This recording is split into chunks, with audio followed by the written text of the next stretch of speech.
आदाब दोस्तों, आपके साथ मैं हूं आकिल रजा। न्यूज़ 18 के पत्रकार अमीश देवगन ने ख्वाजा मोइनुद्दीन चिश्ती के बारे में जो लफ्ज़ों का इस्तेमाल किया था उसको लेकर देश भर में गुस्सा है, जिसके वीडियो आपने भी देखे होंगे। लेकिन मैं आपको बताता चलूं कि देश भर में अलग अलग जगह पर इसके खिलाफ FIR और शिकायतें दर्ज हुई हैं। ऐसी कई राज्य, कई स्टेट, कई शहर हैं जहां पर लोगों ने शिकायत दर्ज की है। साथ ही साथ आपको बताता चलूं कि अमीश देवगन ने लिखित में और फिर लाइव आकर अपने न्यूज़ 18 के प्रोग्राम में उन्होंने अपने शब्दों पर खेद जताया है। अब सबसे पहले मैं आपको बताता हूं कि वो कौन से शहर हैं और वो कौन सी जगह हैं जहां पर अमीश देवगन के खिलाफ शिकायत या FIR दर्ज की गई है। काफ़ी मेहनत के बाद हमने वो सारी जानकारियों को इकट्ठा किया है और वो आपके सामने लेकर आए हैं। वीडियो थोड़ा लंबा हो सकता है, आप अंत तक देखिए, क्योंकि इसमें कई सारे ऐसे लोग हैं जिन्होंने शिकायत दर्ज की है और इसमें एक नाम विदेश का भी है। मैं पूरी बात आपको बताता हूं, शुरुआत में करता हूं।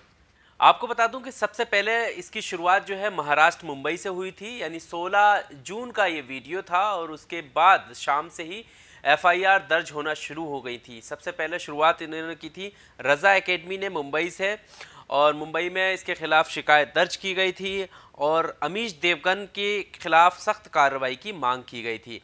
उसके बाद ज़ीशान सिद्दीकी हैं जो कांग्रेस के नेता हैं, उन्होंने भी FIR दर्ज की है और सख्त कार्रवाई की मांग अमीश देवगन के खिलाफ की है। उन्होंने बताया है कि इससे पहले भी वो कई प्रोग्रामों में इस तरह की भाषा का इस्तेमाल कर चुके हैं और उनका मकसद जो है वो एक ख़ास समुदाय को टारगेट करना रहता है। इसके बाद हज़रत निज़ामुद्दीन स्टेशन दिल्ली में शिकायत दर्ज की गई। वहां पर भी यही कहा गया, क्योंकि अमीश देवगन का प्रोग्राम हमेशा जो है वो सुर्खियों में इस वजह से रहता है क्योंकि उनके प्रोग्राम में विवादित भाषा का कई बार जिक्र होता है, तो इसलिए उनके खिलाफ सख्त कार्रवाई की मांग की गई है।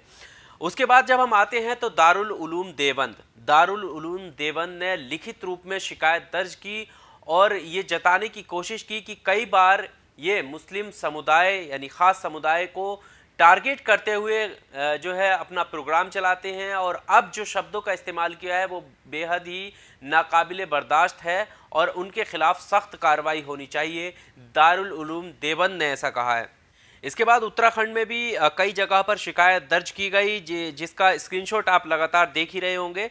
हमने ये सारी जानकारी सोशल मीडिया से ली है, तो आप देख सकते हैं कि खटीमा में इसके खिलाफ शिकायत दर्ज की गई, काशीपुर में शिकायत दर्ज की गई और साथ ही साथ हल्द्वानी में भी न्यूज़ 18 के पत्रकार अमीश देवगन के खिलाफ शिकायत दर्ज की गई। लोगों में काफ़ी गुस्सा उत्तराखंड के लोगों में भी दिखाई दिया। उनका मानना है कि सूफीज़्म को इस तरह से कहना उचित नहीं है और किसी भी हालत में ये शब्द बर्दाश्त नहीं किए जाएंगे।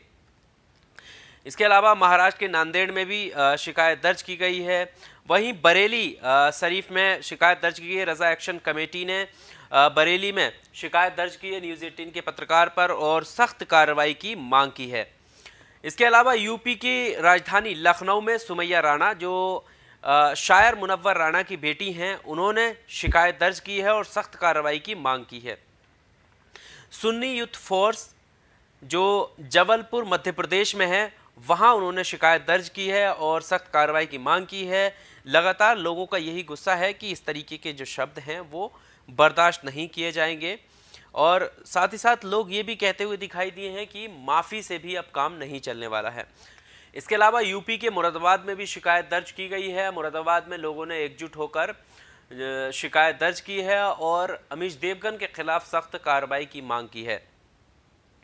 हुसैनी सोसाइटी, ये भी मध्य प्रदेश खटनी का मामला है जहां पर शिकायत दर्ज की गई है।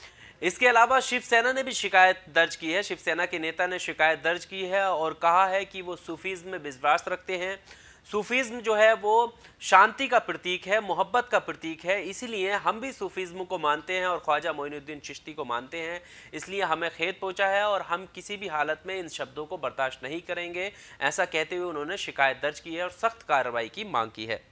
जैसा कि आप लोग जानते हैं कि विदेशों तक में ख्वाजा मोइनुद्दीन चिश्ती यानी सूफीज़्म को मानने वाले लोग रहते हैं और इसी की तर्ज पर श्रीलंका में जो लोग ख्वाजा मोइनुद्दीन चिश्ती के दीवाने हैं, जो लोग उन्हें मानते हैं, उन्होंने शिकायत दर्ज की है उसका स्क्रीनशॉट आप अपनी स्क्रीन पर देख सकते हैं कि श्रीलंका में भी लोगों ने ख्वाजा मोइनुद्दीन चिश्ती रहमतुल्लाह अलैह के बारे में ऐसा बोलने के ख़िलाफ़ जो है शिकायत दर्ज की है और अमीश देवगन और इस तरह की पत्रकारिता के ख़िलाफ़ जो है आवाज़ बुलंद की है। तो जब से अमीश देवगन का ये वीडियो वायरल हुआ और उनके शब्दों को लोगों ने देखा तो लोग काफ़ी गुस्से में हैं। और आपको बताता चलूं कि अलग अलग स्कूल ऑफ थॉट के मानने वाले भी एक साथ एक प्लेटफॉर्म पर खड़े होकर इसके खिलाफ आवाज़ उठा रहे हैं। जमाते अहले हदीस ने गुजरात में शिकायत दर्ज की है और अमीश देवगन जैसे पत्रकारों के खिलाफ सख्त कार्रवाई की मांग की है। इसके अलावा जामियत उलमाए हिंद ने शिकायत दर्ज की है। मौलाना अरशद मदनी का कहना है कि हम इस मामले को सुप्रीम कोर्ट तक लेकर जाएंगे, क्योंकि इस तरह के कई मामले उन्हें लगता है कि ऐसे हुए हैं और उनकी इस शो से कई ऐसे वीडियो पहले इन्होंने चलाए थे जिनको मस्जिद से जोड़कर दिखाया था कोरोना के मामले के दौरान। जब कोरोना के मामले देश में बढ़ रहे थे उस दौरान तो अमीश देवगन ने माफ़ी भी मांगी थी, मस्जिद से जोड़कर एक वीडियो दिखाया था उसके लिए माफ़ी मांगी थी। तो उसका हवाला देते उन्होंने कहा है कि इस तरह के मामले बार बार हो रहे हैं और इसको जो है हम वो सख्त कार्रवाई के लिए सुप्रीम कोर्ट तक कूच करेंगे। इसके अलावा AIM की मुंबई यूनिट ने शिकायत दर्ज की है। असदुद्दीन ओवैसी की पार्टी ऑल इंडिया मजलिस इत्तेहादुल मुस्लिमीन ने आपत्ति जताई है उन शब्दों पर और सख्त कार्रवाई अमीश देवगन के खिलाफ करने की मांग की है। तो ये कुछ शिकायतें थीं जो मैंने आपके सामने रखी विद स्क्रीनशॉट। तो ये शिकायतें थीं देश भर में और विदेश में जो लोगों ने की हैं और सख्त कार्रवाई की मांग की है। अब मैं आपको एक इम्पोर्टेंट पॉइंट बताता हूं, वो ये कि लोगों को लग रहा है कि अमीश देवगन ने माफ़ी मांगी है। दरअसल उनके जो ट्वीट है उसे देखकर और उनका जो वीडियो है उसे देखकर लग रहा है कि उन्होंने माफ़ी मांगी है। अमूमन जो भी कोई भी देखेगा तो लगेगा माफ़ी मांगी है, लेकिन उसमें सबसे इम्पोर्टेंट पॉइंट यह है कि उन्होंने दरअसल माफ़ी नहीं बल्कि जो शब्द उन्होंने बोले हैं उनके लिए दुख व्यक्त किया है। वो ये नहीं कह रहे कि जो बोला है उनके लिए वो उन्हें माफ़ कर दीजिए, बल्कि वो ये बोल रहे हैं कि उन्हें दुख है और इसको गलत फहमी की वजह से ही देखना चाहिए, यानी कि गलती की वजह से देखा जाना चाहिए। वो एक गलती थी, जो शब्द उनके मुंह से निकला वो ऐसा करना नहीं चाहते थे। उन्होंने ये नहीं कहा कि जो उन्होंने किया है उसके लिए वो क्षमा प्रार्थी हैं, ऐसा उन्होंने कहीं भी नहीं किया है। तो ये भी एक इम्पोर्टेंट पॉइंट है जो मैंने सोचा कि आपको बताता चलूँ। फिलहाल सारे वो तस्वीरें मैंने आपको दिखाई हैं, वो जानकारी आपको दी है जहां जहां पर अमीश देवगन के खिलाफ जो है FIR दर्ज की गई है। फिलहाल इस वीडियो में इतना ही। अगर आपको ये वीडियो पसंद आया हो तो वीडियो को लाइक ज़रूर कीजिएगा, चैनल को सब्सक्राइब कीजिएगा। बहुत शुक्रिया।